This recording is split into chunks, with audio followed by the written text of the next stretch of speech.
Assalamualaikum warahmatullahi wabarakatuh. Saya Dea Putri Ahmadani dari Prodi S1 Kebidanan. Di sini saya akan menjelaskan tentang siklus Krebs. Siklus Krebs merupakan serangkaian reaksi kimia yang terjadi pada sel hidup sehingga menghasilkan energi asetil-CoA, yakni perubahan asam pirofat hasil glikolisis.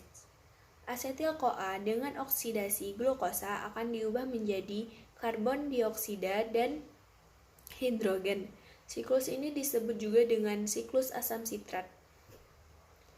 Siklus Krebs terbagi menjadi 8 tahapan, yaitu pertama, sitrat, kedua, isositrat, ketiga, alfa ketoglutarat, 4, suksinil CO4, 5, suksinal, 6, fumarat, 7, malat, 8, oksaloasetat.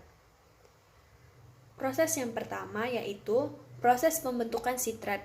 Dalam proses ini terjadi penggabungan antara molekul asetil-CoA dengan oksaloasetat yang membentuk asam sitrat yang dibantu dengan enzim asam sitrat sintase. Proses yang kedua yaitu sitrat yang dihasilkan dari proses sebelumnya akan diubah menjadi isositrat dengan bantuan enzim akotinase yang mengandung Fe2+. Proses yang ketiga terjadi proses dekarboksilasi atau perombakan pertama kali.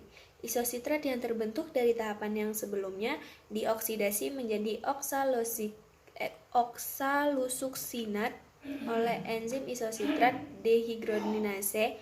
Pada tahap ini, isositrat diubah menjadi alfa ketoglutarat oleh enzim yang sama dibantu dengan NADH.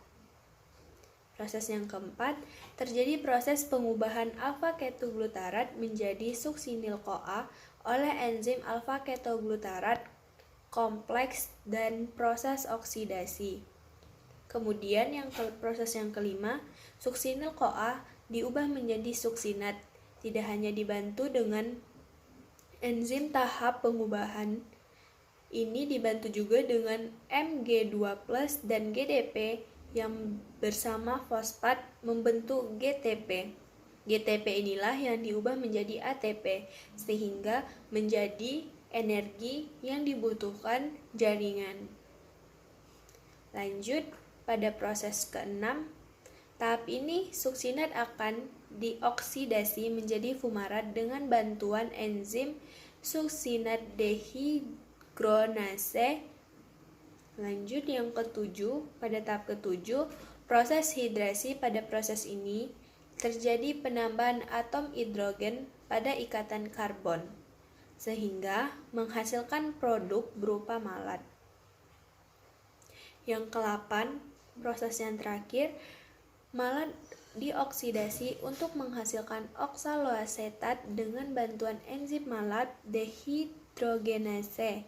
Kemudian oksaloasetat akan menangkap asetil-CoA sehingga siklus Krebs akan terus-menerus terjadi. Tidak hanya itu, dalam tahap ini juga berupa NADH.